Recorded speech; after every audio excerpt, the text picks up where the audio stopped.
What's going on, guys? The Comics Kid 2099 here to talk to you about a novel, Mordred's Curse by Ian McDowell from the mid-90s, 95 or 96, I think. This is another King Arthur book that I have that is connected to a book I talked about years ago, the Pendragon Chronicles. That was a collection of short King Arthur stories by different authors, and in that there was a short story where King Arthur, he goes to Orkney, which is a smaller kingdom that's under his domain, and they have a giant problem, and he is there to help them rid their land of this particular giant. And that was one of my favorite stories in the Pendragon Chronicles, and it turns out that is part of this book. And I think what happened, the author, Ian McDowell, he had submitted that story to a writing workshop or a contest or something, and then later he expanded on it and turned it into this book, because I think the date on that story in the Pendragon Chronicles comes from the 80s, and this book came out sometime in the 90s. But I think I liked this book. There are quite a few things that I do like about it, and then there are some things that I do not care for. This is similar in premise to another book I read, I Am Mordred, by Nancy Springer, I believe. Both books are from the point of view of Mordred, and you're getting to see, okay, in theory, this is why Mordred is bringing the kingdom down around his father, and we get to see why he does this. And I Am Mordred disappointed me a great deal, because Mordred finds out it is his destiny to destroy Camelot and kill his father, and then he makes two pretty weak attempts to prevent that from happening, and then he shrugs his shoulders and says, oh well, I tried my best. And then he and Arthur put his soul in a raven, and then he becomes a sociopath who doesn't care who he hurts and what he does. And I thought that was kind of a weak attempt to get away from the fairly interesting premise that was inherent in the story. With this book, love it or hate it, Mordred is actually making choices and decisions. Even when he does something bad, most of the time you understand why he's doing what he does. And most of the time, I am on his side. Sometimes I find myself thinking he's acting kind of like a petulant teenager, and a lot of times that's because at that point in the book, he is a petulant teenager. This starts with Mordred. He's about 5 years old, and his parents, they're going to watch Arthur be crowned as the High King. Up until now, Arthur has basically just been a war chief, and then the previous king declared Arthur his son, and so now Arthur is becoming the High King, and then Mordred, he is just head over heels in love with Arthur. His older brother Gawain works for Arthur and basically is his war chief, and then we cut forward several years, and then we get the episode that was collected in the Pendragon Chronicles where Arthur comes to Orkney, where Mordred lives, to help them rid their land of a giant, and then spoilers, that's where Arthur finds out that Mordred is his son with his sister, and I'll get more into that in a minute, and that kind of breaks this potential friendly relationship between Mordred and Arthur. And then many years later, Mordred, he goes to court to work for Arthur because he has nowhere else to go, and there are some things about this book, like I said, that I really like, and then there's some things where I was like, I don't really understand what you're doing. So I guess I should say minor spoilers here. This does not cover all of Mordred's life. You do not get to see everything that you would expect to see if you are familiar with the life of Mordred. I don't want to get too deep into spoilers, but there is a sequel called Merlin's Gift, and I am not looking forward to reading that. I do have it, but Merlin, he does appear in one chapter of this book, and he is a pedophile and an attempted rapist. And so not looking forward to reading the sequel, where I assume he is going to play a bigger part since it is named after him. Not looking forward to that, although I do believe Mordred is still the main character and the narrator of the book. I still don't want to see Merlin have a bigger part in that book, since he is such a horrible person in this book.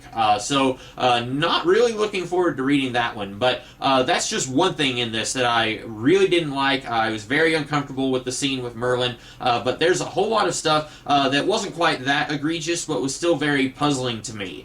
For example, when Mordred is at Orkney, he knows that the man that everyone calls Mordred's father is not really his father. They do not get along with each other at all. Lot is the guy's name. His chief of, I guess, his soldiers, his name is Beorhtric, I think. And this book is playing Beorhtric like he's going to be a really important character. At one point, when Arthur is at Orkney, it seems like everyone there at the dinner table really likes Arthur, and they're looking at him with admiration, except for Beorhtric, who is eyeing Arthur like he's sizing up someone that he's going to have to fight. And then that never happens. After spoilers, Mordred basically uses magic to summon a storm that more or less destroys the castle and ends up killing King Lot. After he does that, then Mordred and Gawain say, well, neither of us want to be the Lord of Orkney, so we're both going back to Camelot, so Beorhtric, you can be in charge now. And Beorhtric says, okay, but I am not going to serve Arthur Pendragon. And you kind of get the feeling that even though at one point Beorhtric saved Mordred's life earlier in the story, that Mordred should be saying, I hope that we don't meet each other again, because if we do, it will be as enemies. And I thought that will be interesting. Mordred is working for a man that he hates because of how Arthur treated him whenever Arthur found out that Mordred was his son by his sister. I'll get more into that in a minute. So Mordred works for Arthur, who he hates, and then Arthur has to go to war with Beorhtric, who has taken over Orkney, which at one time was under Arthur's control. And this guy Beorhtric, he saved Mordred's life one day, and maybe that's going to have something to do with the fall of Camelot. And for all I know, maybe it does in Merlin's Gift, but it feels really weird, like you're setting something up in this book and then it has no payoff in this book. And I really don't know if that does get a payoff in Merlin's Gift, or if the civil war between Mordred and Arthur happens in an entirely different way in Merlin's Gift. But I thought that was really odd. And there are other things. The incestuous stuff between Arthur and his sister, that has been part of the canon for almost as long as there has been a King Arthur. And a lot of times people play it like Arthur was unaware that he was sleeping with his sister, and then later found out about it, and he was grossed out suitably, but then it's like, well, I can't change the past, so I'm just going to try and make the best of this situation now. And then he invites Mordred to be one of his knights, and tries to take him under his wing, and then Mordred's mind has been poisoned by his mother, and so he eventually brings about the fall of Camelot. Here, it's kind of weird because Morgause, she had used magic to seduce Arthur before she knew that she was his sister. So neither one of them knew that they were related. And then she has a kid, Mordred, and then later she finds out that Arthur was her brother. And then once Mordred is like 11 or 12, you start getting these really uncomfortable scenes where Morgause is like trying to seduce her son, and she knows that her son is her son. And that's where I am very creeped out. And I feel like when you're having a character like Mordred, I suppose you could get away from the incest part of his origin.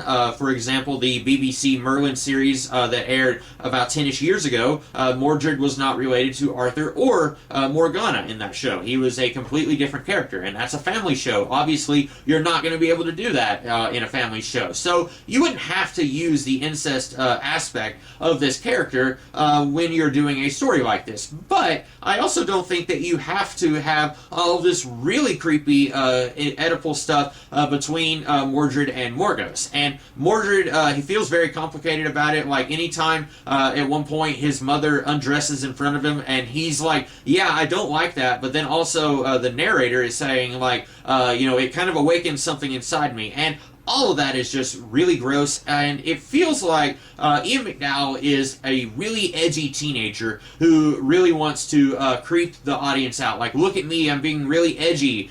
There's an F word on every other page. Look at me, I'm being edgy. Mordred is having sex with a servant girl, and his mother explains to him how not to impregnate the servant girl in graphic detail. Look at me, I'm being really edgy. Morgause wants to have sex with her son, and I think a lot of this just feels really childish to me. I don't think that this is quite as mature as the author thinks that it is. Having said that, I do like a lot of the events of this book. I kind of like spoilers, but this is something that's mentioned on like page 2 or 3 when the narrator, Mordred, is talking about his whole life. He mentions this, but instead of this book doing the Lancelot-Guinevere thing, this book does the Mordred-Guinevere thing, which is older than this book. This predates this book by a lot. I don't remember where it is, but one of the pre-Thomas Malory King Arthur stories, Arthur goes to war with Rome, and then while he's gone, Mordred says, hey, King Arthur's dead, I'm the new king, and also I'm taking Guinevere to be my wife. And so this is working in an affair between those two, and I actually kind of like the way that it happens. Overall, I feel like I've been kind of all over the place with this. You're either going to like this book or you're not. I think there were some things in it that I liked, and then there were some things in it I did not like. And I probably won't read it again. I am still on the quest for a book that is about Mordred and shows all the dark stuff that he does, but is not shying away from, well, he's a complex individual. I think this book did that pretty well, where Mordred has a pretty good reason for really disliking Arthur, and then Arthur tries to make it better, and it just doesn't quite work. I am a little bit interested in the sequel. I do have it. I just don't know when I'm going to read it. It's going to be one of those things I'm going to have to really psych myself up for it and just really hope that Merlin is not in a whole lot of the book. But this is one of those things I like some of it. I'm really on the fence about it. I think based on everything you've heard here, like I said, you're either going to like it or you're not. If you've listened to this video and you said, that sounds really gross and disgusting and kind of stupid, then you're probably not going to like the book. But if some of the stuff I've talked about here sounds kind of interesting to you, then you might like it a little bit more. I probably didn't do enough of a good job talking about the things I did like, but that's all that I have here. I hope you guys like my video on Mordred's Curse. I will see you guys in the future with some other videos. In the meantime, have a great rest of the day. Catch you later.